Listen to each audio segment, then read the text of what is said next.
A very good evening and welcome to the National News Broadcast. I'm Malsha Dalmavadana. A very good evening. I'm Charita Vinipuraraji and let's move on to the headlines for tonight's news. Remains of late State Minister Sanat Nishanta were taken to Arachikattuwa. A gazette notification was issued proroguing the parliament.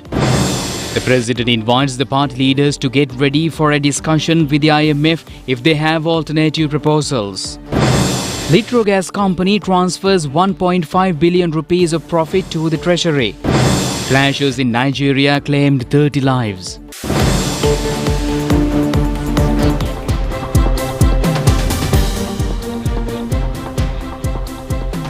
On to those and other stories in detail now, starting with your local stories.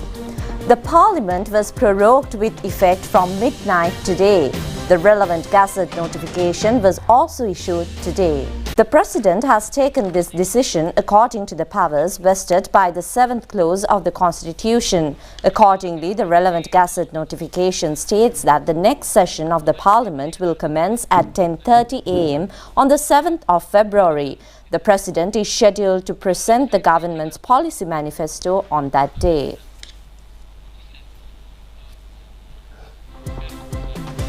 And meanwhile, President Ranil Wickremesinghe invites all political party leaders to join a discussion with the managing director of the IMF how to carry forward the relevant agreement between Sri Lanka and the IMF. The politics of election promises has led to the destruction of country's economy.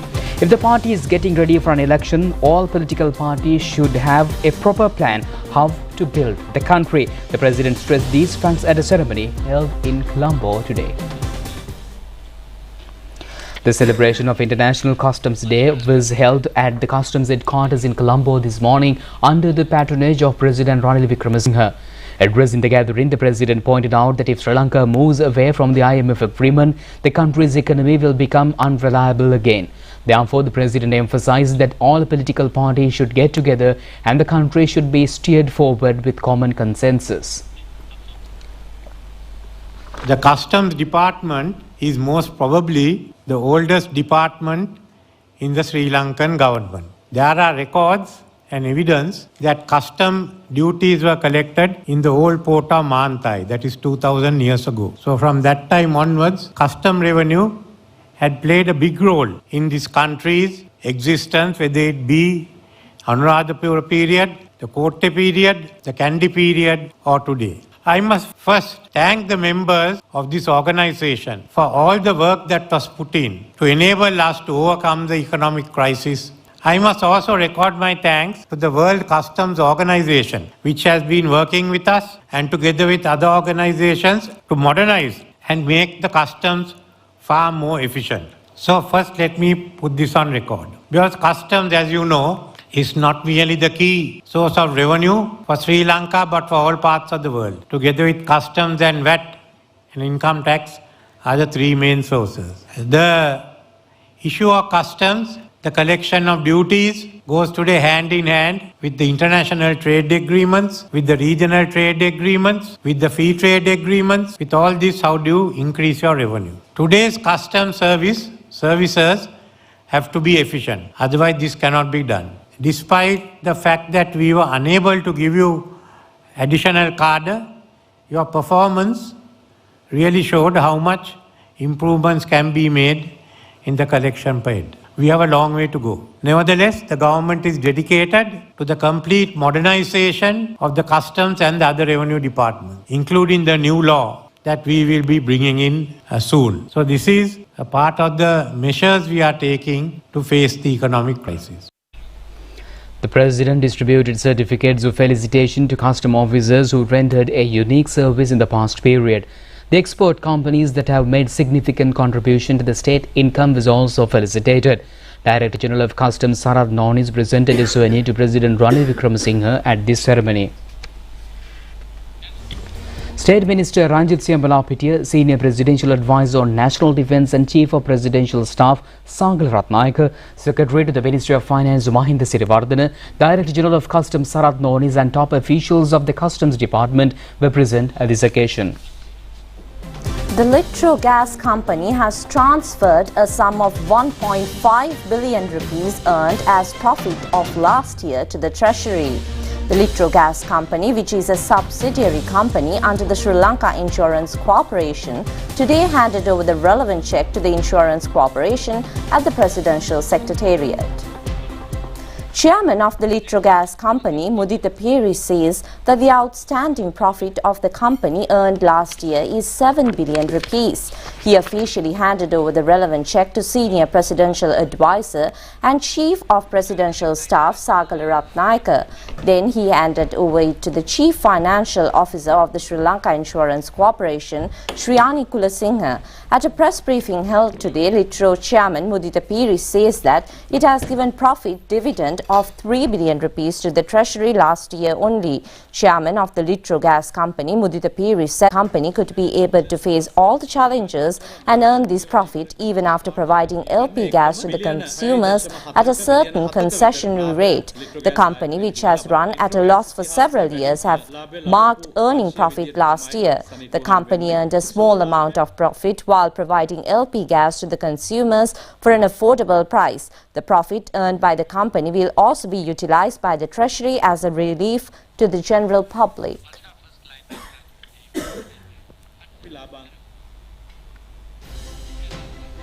Now, India celebrated its 75th Republic Day today.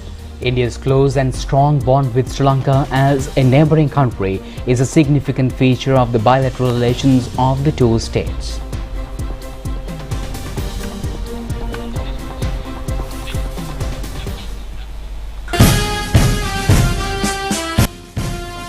India was declared a republic on the 26th of January 1950.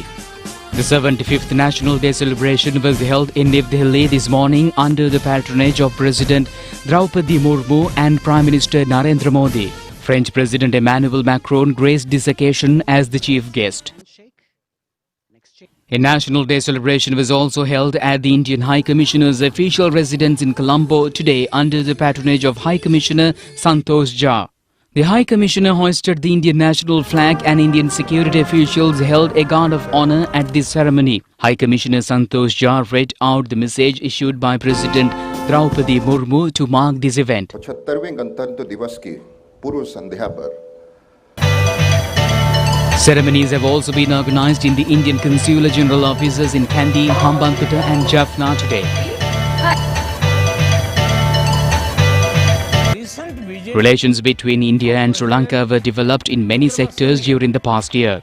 The top-level discussions held between Prime Minister Narendra Modi and President Ranil Wickremesinghe can be considered as an important factor in developing relations. India has granted many supports as the closest neighbour to overcome the economic crisis and to accelerate development in Sri Lanka.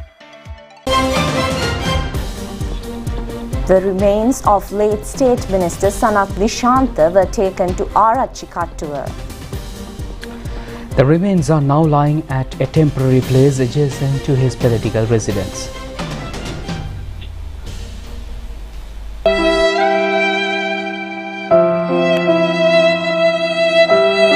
The remains were lying at the Borella Jayaratna funeral parlour since last night.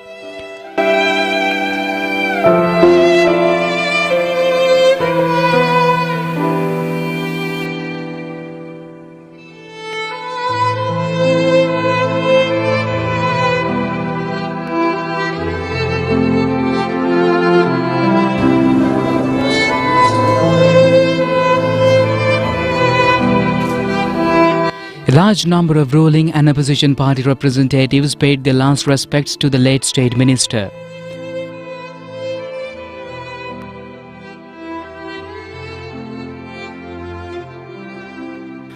Prime Minister Dinesh Gunawardena, former Presidents Mahinda Rajapaksa and Gotabaya Rajapaksa also paid their last respects.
Speaker Mahinda Apabewardena said that he was a genuine leader for the people of his native area.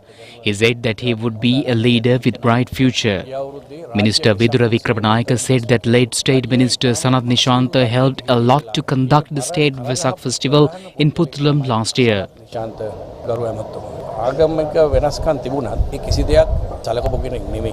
Parliamentarian Vasudeva Nanayakkara said that he was a very good leader with born talent. Parliamentarian S.P. Disanayaka said that the late State Minister is a leader without fear who had strong affection towards the people in the Puttalam district. The remains were taken to Arachikattur by a motorcade from Colombo at about 12:30 p.m. today. Large crowds gathered either side of the road at the Thopur Bridge, which is the gateway to Puttalam district.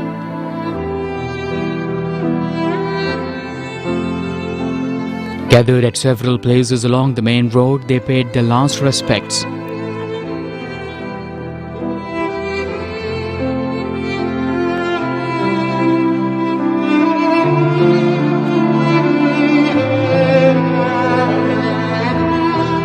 The remains are now lying at a temporary shelter built adjacent to his political office in Arachikattur.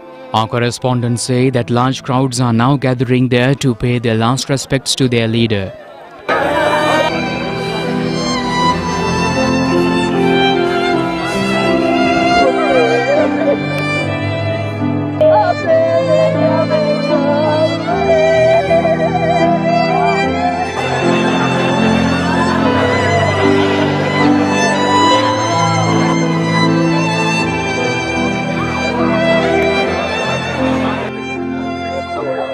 The final rites will be held at 4 p.m. on Sunday at the Rajakaduluwa Roman Catholic Public Cemetery.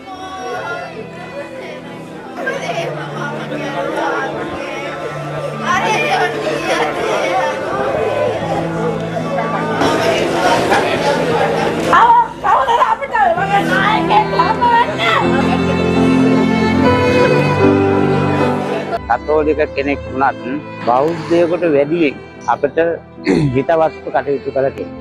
උත්තරම රෝහලට සහ හලාවත මහ රෝහලට nano තාක්ෂණික ජල පිරිපහදු දෙකක් ලබා දුන්නා. ඒකේ විවෘත කිරීම ලබන මාසයේ භාගයේ කාලය ඇතුළත සිද්ධ කරන්න තිබුණා. අනිෂ්ඨ කාර්ය මණ්ඩලය මදවා ගැනීමේ ප්‍රශ්නයේදී එතුමා විශේෂ මැදිහත් වීමක් කරා. එතුමා කියන්නේ රත්තරන් හදවත් කෙනෙක්. ඒක මිනිසුන් ලයිට් දීලා තියෙනවා ඔය මාත්‍යා. පාරවල් හදලා දීලා තියෙනවා අපිට වැඩ කරලා තියෙනවා රත්තරන් හදවතක් ඇති මිනිස්සෙක්. මොන ප්‍රශ්නේ තිබුණත් දෙයක් විනාශ කරලා අද ඒ දරුවන්ට ඉන්න හිටින්න තැනක් නැති කෙරුවා නේද? නැත්තම් මේ මිනිස්සයා එදා ගෙදර යන්නේ නැහැ නේ වෙඩින් එකට ගිහිල්ලා ඇවිල්ලා මෙහෙ නේද වැටලා නිදාගන්නේ. Meanwhile, the remains of the security officer of Sanath Nishanta, late Anuradha Jayakodi, were brought to his residence at Maravanagoda in Kandy last night. He was a father of one child. The final rites is scheduled to be held tomorrow evening at the Maravanagoda Public Cemetery. It has been planned to conduct a trade and cultural exhibition to promote Chinese-Sri Lanka relations. It is to be held in Boaji in Xi'an province. A discussion in this regard was held at the temple trees between Prime Minister Dinesh Gunawardena and a delegation of Chinese representatives. About 100 entrepreneurs and businessmen representing cultural sectors will take part in this exhibition. 40 exhibition stalls have been set aside for Sri Lankan entrepreneurs. The Chinese representative said that his exhibition is very significant to promote trade, investment and tourism sectors between the two countries. We move in for a short commercial break. We'll be back with more local stories. Do stay with us.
Welcome back. We continue with more local stories.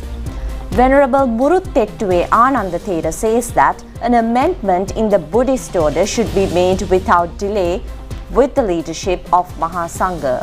The Thera made these remarks at an almsgiving offer today to Mahasangha at the Abhayarama temple in Narayempeta. This religious event was organized to mark the birthday of the Venerable Muruttettuwe Anandathera. President Ranil Wickremesinghe, former President Mahinda Rajapaksha, Prime Minister Dinesh Gunawardena and Speaker Mahinda Abeyewardena and many ministers and parliamentarians were present at this occasion.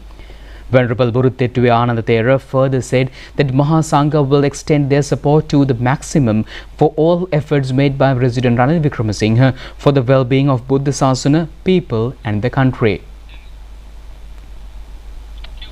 Venerable Muruttettuwe Anandathera said that presently numerous events unfold are contrasting with Buddhist principles through media channels and some religious figures. Contrary to the teachings in the sermons where one is expected to strive for an extended period to attain enlightenment, there is a concerning trend of individuals swiftly claiming Buddhism and Arhat status. He said that such occurrences pose a significant threat to the Buddhist order.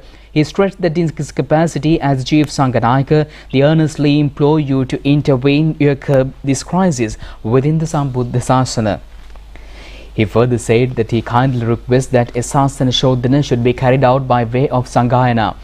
Abhayarama has become a hub for politicians with widespread speculations that political figures endorse this monastery. However, as a politician and a leader of the state, you stand out as the sole supporter of this temple, embodying true Buddhist values. Muruttettuwe Anandathera said that he urged to devise a comprehensive program to uphold the Panchashila policy. Additionally, he commended a pivotal role in awarding diplomas to nursing officers, an indelible contribution to the Nurses Association. Super lottery winners of the Development Lotteries Board really received relevant checks today at the headquarters of the Development Lotteries Board. These winners have received prizes of 2.5 million rupees, 2 million rupees and 1 million rupees. The entire prize offered today is amounting to 65 million rupees. There are 3 winners of 2.5 million rupees each and 19 winners of 2 million rupees each. 15 winners have been offered a prize and 1 million rupees per winner. The lottery ticket agent were also offered the prize and the certificate. General Manager of the Development Lotteries Board, Anura Jairat, and top officials of the management were present at the ceremony. And now let's move on to a few more local news items in brief. A workshop on spraying fertilizers and agrochemicals to paddy cultivations and snowing paddy seeds using drone technology was held at the Chandanagama Yaya in Dehiyattakandiya. This has been jointly organized by the Agrarian Development Department and the Mahavali Authority. Wildlife Conservation Department says that an injured dolphin at the coastal belt near Pigeon Island in Nilaweli was treated and released to the deep sea. The wildlife official said that the rear fins of the dolphin were damaged. The Sri Lanka Navy conducted a search operation at the Ipanativ Sea area in Kapchia yesterday. The Navy arrested 3 suspects and taken a dinghy boat to their custody that had collected over 1,800 conch shells. Our correspondent says that animals in the wildlife parks in the Polonnaruwa district are starving due to less availability of food owing to the heavy rains experienced in the district recently. Wild elephants have faced immense difficulties due to the shortage of food items. 2 youths who bathed in the Kaduvella Sea area last evening have drowned. The victims were 25 and 35 years old. The annual Theruvan Puja Upahara Perahara festival of this historic Palmadula Rajamaha Vihara started yesterday after the cup planting ceremony. The Perahara festival has been organized under the Anusasana of Chief Incumbent of Sripadasthane, Venerable Bengamuwe Dhammadina Thera. The final Randoli Perahara will parade the streets on the 18th of February and the festival will end after the water cutting rituals conducted on the following day. A wildfire was broke out at the mountainous area near the Uduvara tea factory and its tourist viewing point in Demodara area this afternoon. Workers of the tea factory and the residents of the area joined together to douse the fire. National Dengue Control Unit says that A slight decrease of the dengue cases is reported during the past days of January this year compared to the month of December last year. At a press briefing held today, Director of the unit, Consultant Dr. Sudat Samaravira says that if the people keep their household premises clean without mosquito breeding places, this menace can be further prevented. Dengue වගකීම අපේ අරමුණයි. ජාතික රූපවාහිනිය සමග මෝටීන්. Dengue නැති හැටක්. Director of the National Dengue Control Unit, Consultant Dr. Sudat Samaravira said that there is a slight decrease of dengue patients in this month compared to the month of December. If people are keen on maintaining their environment clean, the dengue menace can be further decreased.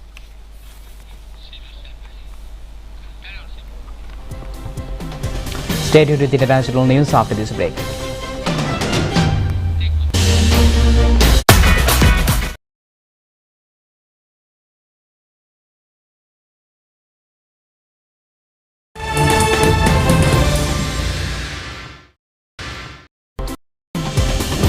Welcome back with international stories. And at least 30 people have been killed and several others injured in Nigeria's Central Plateau state in a series of attacks around Mangu town, despite a curfew imposed by the state government. A community spokesman said the story.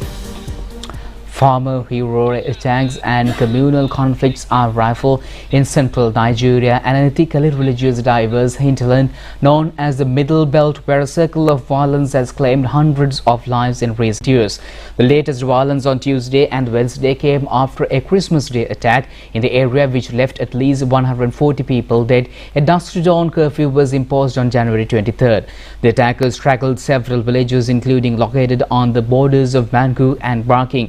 Survivors reported that the gunmen discriminately shot at people, including women and children, and set fire to houses and property. Nigeria defense spokesman said that the military remains neutral following allegations of partnerships in the conflict, adding the troops responded professionally and by the rules of engagement.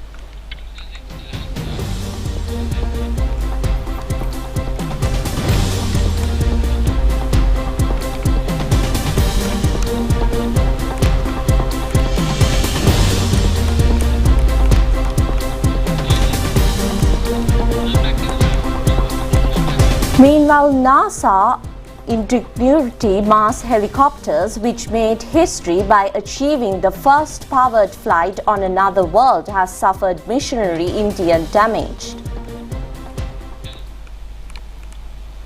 Statement: NASA said that aircraft was forced to perform an emergency landing, damaged its rotors.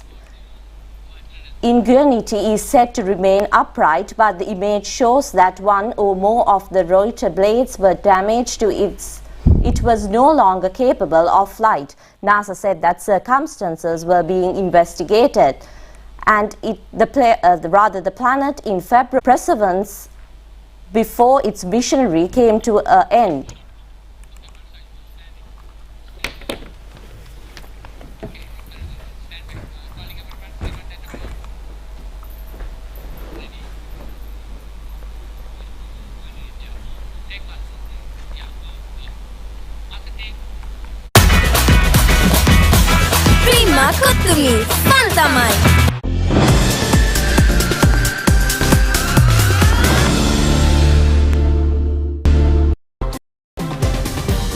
Taking a look at your sports news.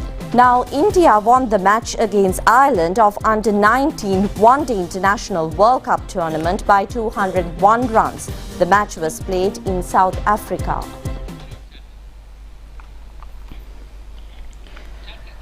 Batting first, India scored 301 runs for the loss of 7 wickets, and in reply, Ireland could only score 100 runs all out in 29.4 overs. Meanwhile, Australia won the match against Zimbabwe in the tournament by 225 runs. Batting first, Australia scored 296 runs for the loss of 7 wickets. In reply, Zimbabwe could only score 71 runs all out. Jannik Sinner of Italy won the semi-final match of men's single event in the Australian Open tennis tournament 3-1 by defeating world number 1 Novak Djokovic. Jannik Sinner completed the 4 rounds match 6-1, 6-2, 7-6 and 6-3. Accordingly, Sinner qualified for the finals. This is the first defeat of Serbian Novak Djokovic after 2018, who is considered as the world number 1 international tennis ratings player.